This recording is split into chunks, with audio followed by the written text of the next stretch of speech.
Hello there, beautiful people.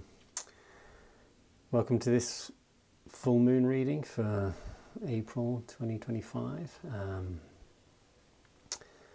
have a 4-card reading, and this reading today, or at least maybe for the world that takes a little sneaky peek at this, is centered around this card, which is this reversed 8 of Pentacles, which shows a guy sitting on his bench knocking out these pentacles with as much love and joy as he can bring into it. This is definitely a card which is most clearly read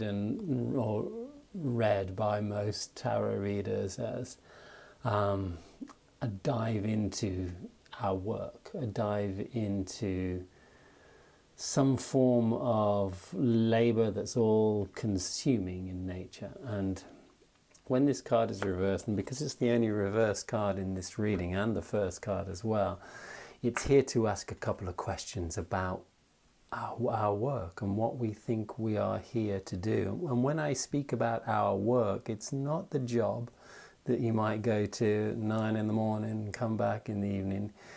It could be, but it's not necessarily that. This is the work that we would do were we not paid. This is the work that we feel we've come here to share with the world. This is something that might feel like a hobby for some of us. It might feel like something we do on the side, not necessarily to pay the bills. But it might well be what we occupy our life in, paying the bills and generating, or at least receiving wealth for it. But the importance of this card is several questions that come up with this card, and it's the question of how dedicated are we to what we're doing? It's another question that says, are we really focusing a lot of our life, a lot of our energy, a lot of our time, are we really focusing on that which touches us, that which feels real, that which feels honest, that which feels aligned to our hearts?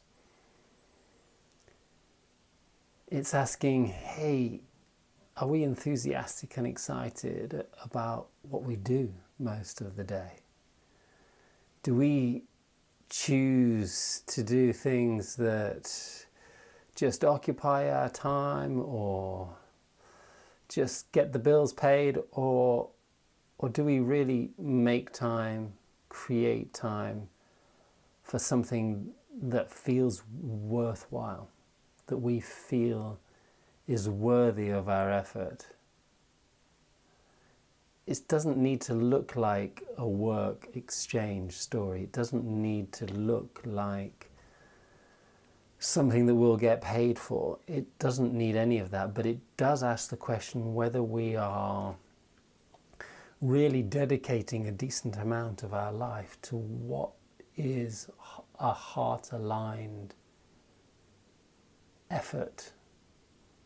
And when I say effort, because there's work involved in doing anything, even if we just, live for the weekend game of football where we might play, or, we live for what makes us really passionate in going for walks or getting out in nature or gardening or something like this, are we dedicating, are we giving ourselves the time to do this? These are the types of questions. Are we really bought into a system which keeps us just working for a daily wage, that keeps us doing things in a monotonous, automated pattern without questioning whether it's really fulfilling in any way? And I say again, this is not necessarily work. Sorry, it can be anything. If your job is to look after children, or if your job is to just look after a cat or a dog, is this what fulfills you? Is this what is aligned with your heart? And the next card that comes up for this reading, and followed by two more, and I'll show you them all straight away, is this Nine of Swords, which represents this figure sitting up in bed with her hands in her face and these swords above her, representing this waking up from the subconscious to some type of turmoil, conflict, confusion, doubt, maybe some type of discomfort. And the last two cards are these two, which I'll look into in a minute. This is the King of Swords and the Six of Cups. All these cards are the right way up. And so this nine, first of all, and we're going to relate it back to that upside down, that reversed Eight of Pentacles. This nine speaks about something that we all have, which is a whole run of conditioning, of programming, of belief systems that sit in our subconscious. We all have our own subconscious program. We are all taught what's right and what's wrong, what's good and bad, and we have a mixed collection of beliefs that are very strongly ingrained in our subconscious. This card speaks about us becoming aware of those beliefs that no longer serve us. And what happens is we become uncomfortable unless we don't normally dive into our subconscious to see what's going on, unless we are uncomfortable, unless there's a little bit of discomfort in our lives.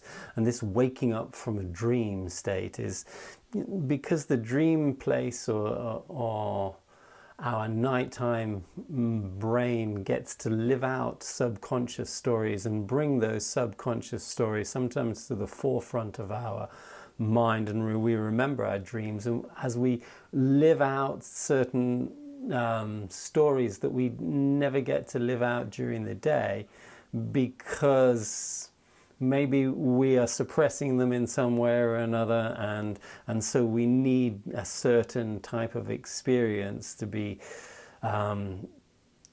just to be embodied in some way, and it gets embodied in our dream state experience of life, whether we remember it or not. Anyway, this is the remembering, this is the waking up, and we are actually waking up to a set of programs and patterns and beliefs that are uncomfortable for us now, that don't serve us in some way. And so we're relating this back to the other card, and we ask ourselves, so in what beliefs do I hold that are coming to the surface right now in my life that are stopping me from really dedicating more of my life to that which I feel is heart aligned, that which I feel gives me purpose, gives me a sense of self-worth, as well as really genuinely feels satisfying. That's what these two cards together speak about on one level for sure. I'm sure there's many other things, but let's look briefly at these two cards which came up, and I see them as kind of resolution cards or relating to this questioning story, and it maybe bringing in different elements to the same question. It's not just, hey, am I choosing consciously those activities that are very heart aligned, but hey, look at this. Here we got the king who is the best at being intensely clear about our truth. He doesn't just know our truth, he's our ability to communicate our truth. And when I speak about our truth, those beliefs which are actually real and feel properly help us feel connected and to ourselves and to the world around us. Truth as in, this is what's really important for me. Truth as in, this is what my life is all about. This is why I'm here. This is who I am. Come on. And it's that knowing. And even if you've tapped into one aspect of this knowing, one aspect of knowing what you're good at, knowing what you love more than anything else. It's going to help you orientate your choices, be aware of those subconscious programs that stop you from making the choices which are aligned with your heart as far as how you spend your time during the day. And then this other card comes in and adds one really beautiful element to this reading, which is these two inner child figures exchanging the purest of innocent cups with the flowers of purity coming out of them. This is that childhood part of ourselves that's so innocent and is open to receive, open to give, open to share on our heart level, because they haven't yet learned to close off their hearts. They haven't yet been smothered by society, smothered by life's traumatic experience. They haven't been taught to close down yet. It's an honest, vulnerable, open, loving exchange of emotion. And it's that type of exchange that you have with yourself when you've done something beautiful for yourself and you feel good about that, and you've given yourself something, when you've given yourself an opportunity or made the right choice that actually turned out to be a beautiful choice, and you've given yourself a gift in some way. Maybe it's just when you've appreciated your life in some way and appreciated who you are. This is you giving yourself this emotional gift of purity and of acceptance, and receiving it hopefully without too much inner critical judgment. And yet there's this childlike nature of this receptivity in this Six of Cups, which is saying, hey, are our choices as far as what we do in our lives, or as far as what brings us this sense of purpose, are they founded in how much pure joy and emotional sincerity we can share?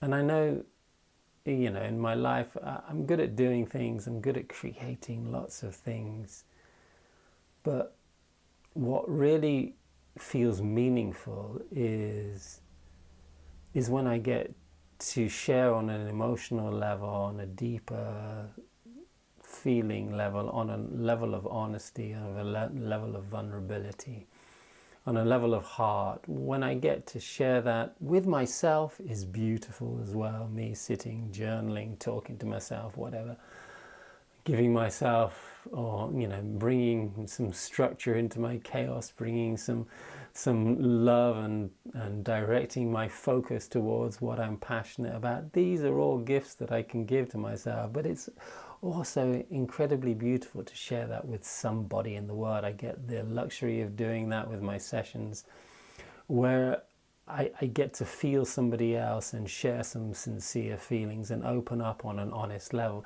And it doesn't matter if I'm doing some building work with a friend, and if I get to share this, if I get to feel that enriched, either an enriched experience, emotional experience of myself with myself, or myself with somebody else, this is what feels like I'm doing my work more than anything else. Yeah, sometimes it looks like me sitting down and giving coaching to people and helping people, redefine their lives and share something beautiful, and just share different perspectives of how we can see our same life story and turn our vision and perspectives upside down.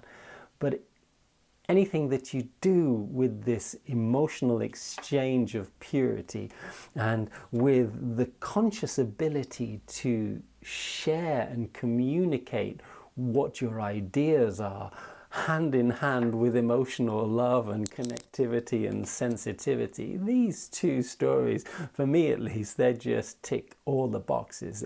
It's where I'm communicating my truth both emotionally and mentally, and that